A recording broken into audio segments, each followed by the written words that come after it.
All right, I've got some more resin here. Actually, I just got a lot left over. So we're going to do another classic pour. And this time, we're going to use a fair amount of gold in there as well. So let's get started.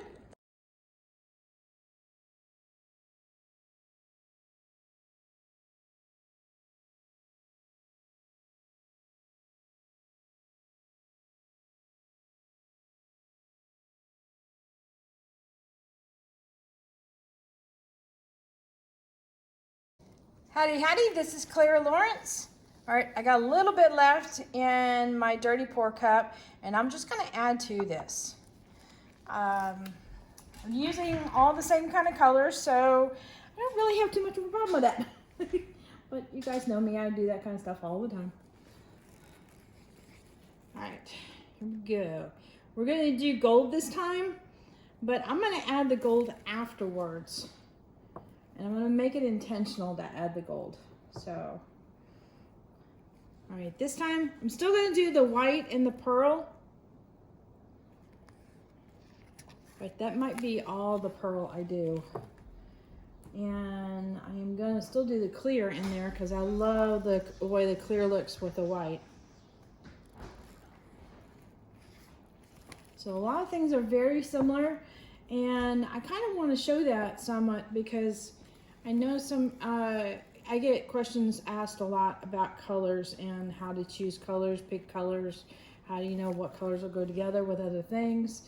And so me doing a couple of videos with just a slight variation helps out with that.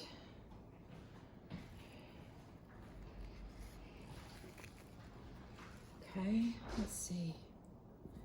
I do a little bit of gold going across here. Just to kind of tie everything together. Me dribbling it makes it so that I don't use too much at this state. All right, I'm gonna end a little bit of white and a little bit of clear.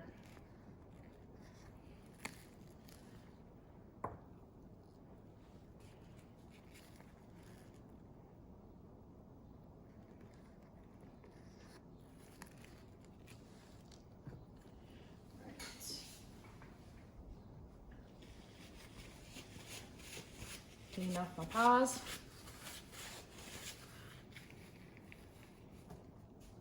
I'm gonna change the angle real quick. Depth right there in the center. It's kind of weird. It's almost like a little weird eyeball, you know. I don't know. Okay, again, I'm gonna go slow and steady. I'm gonna do an intentional S.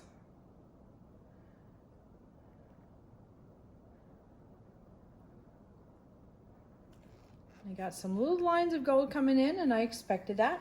Whoop. Okay, quick. There we go. All right.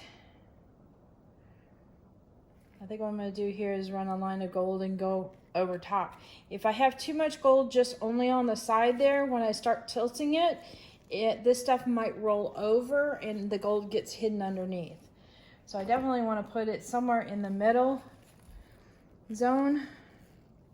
It's just how do we do that and make it look good.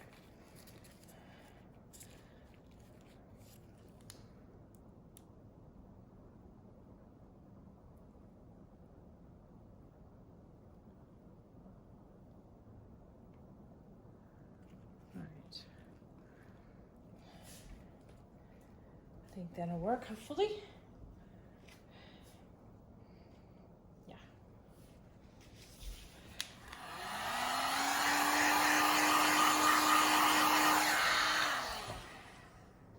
And I'm also thinking about doing something else too. How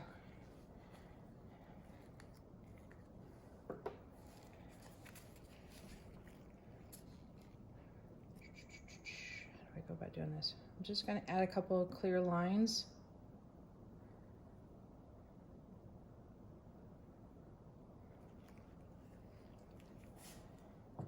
And see what that does when I start tilting it.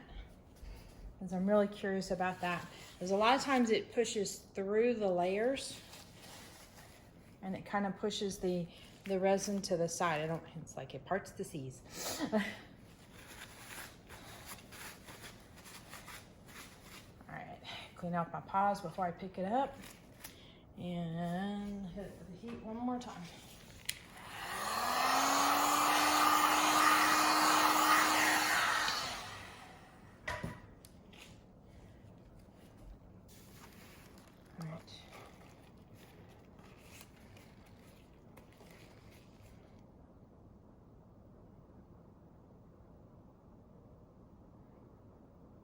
I'm going to be really focused on getting it to the edge because it has a shallow edge. I don't have that safety bubble of a high side like I do with the trays. So I got to be mindful of that. The last time I did a gold and white piece, it ended up that the gold line that I put that was real thick in the middle almost pretty much turned into a straight line that went right through the middle of it. It was kind of interesting.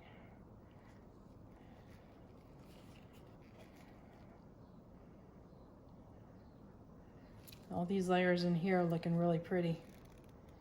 I'll let that catch up. All right.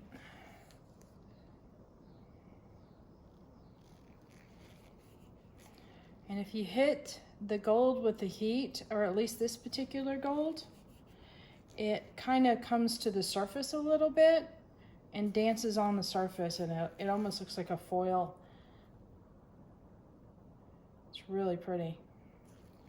So we'll see if we need to do that or not. We'll just kind of let the piece talk to us.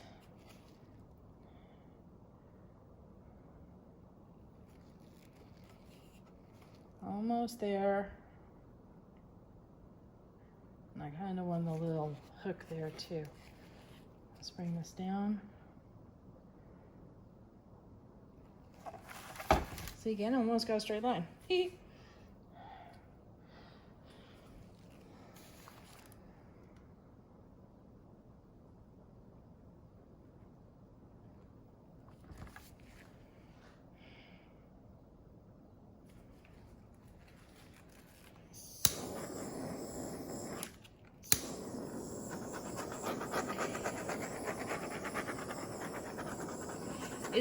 I also get a question asked a lot, do you prefer the heat gun versus the torch? And it's like both have their place. The heat gun allows me to heat up the piece overall, possibly manipulate stuff. Whereas the torch, I could get in there and get bubbles and get out. It does more of an effective job getting rid of the bubbles. But I'm also thinking about putting the heat gun on this and feathering it out, either this way or that way. And see how there's some little flecks that are coming up? If there's any gold underneath, sometimes they come to the surface as like little dots.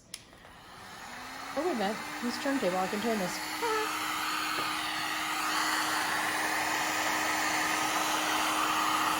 Heat this general area just to make it easier to manipulate, and very carefully.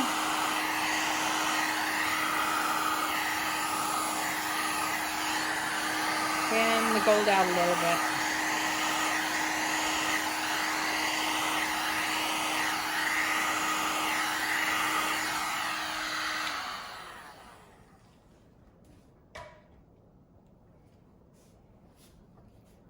And then this gold here, it kind of stops abruptly. I'm not crazy about that. However, I got a little bit of debris that I just poked or pulled out of there, so I don't want to put it back in. All right, so what I'm going to do here is just kind of follow the contour lines that are going on in the piece.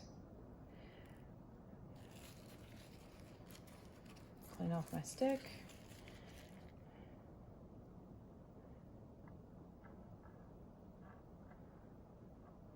Drag it through again.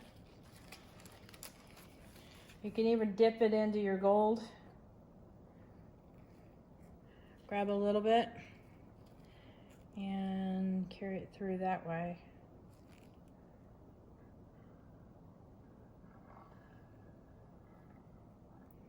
be surprised how much gold actually follows through your trail. Even though it looks like you have nothing on there, you can have just the slightest hint. Let's see, a little bit more.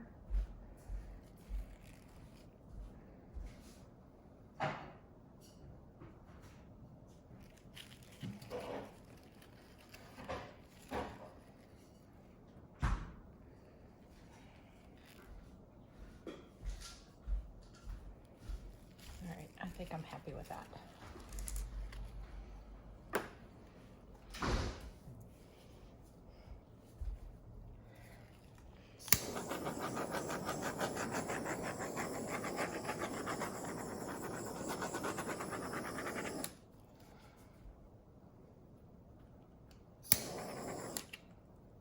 Seeing it from the sides, and it's like the bubbles are coming up like crazy. So I'll probably end up coming back in here in about half an hour or 40 minutes and touching it real quick with a torch again. That's what I normally do. All right, let's show you up close and personal.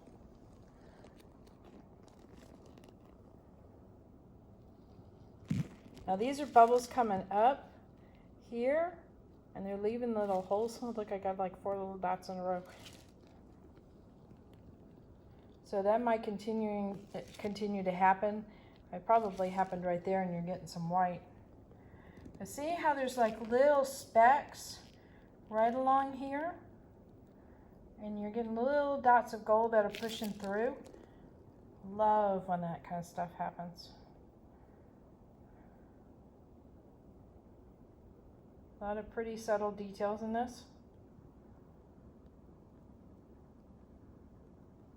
Super happy.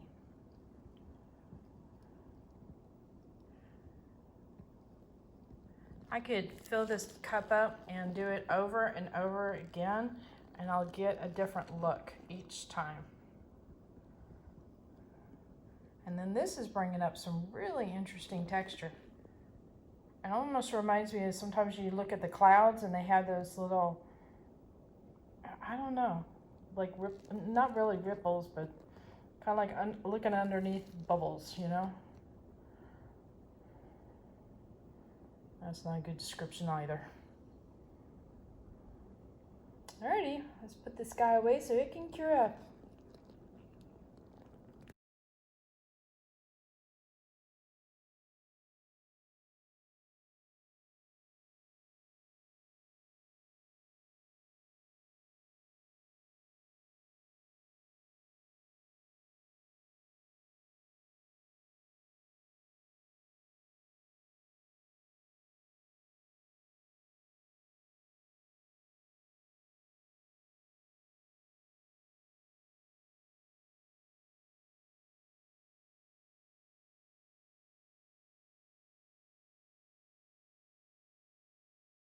All right, hit that like button, hit the subscribe button, but definitely hit the bell to get notified next time I put a video up. Oh, and don't forget, in the descriptions below of this video, there'll be some links for any of the products I use, supplies, and also for my Etsy store. So go check out the art. I've got all kinds of price ranges. Later.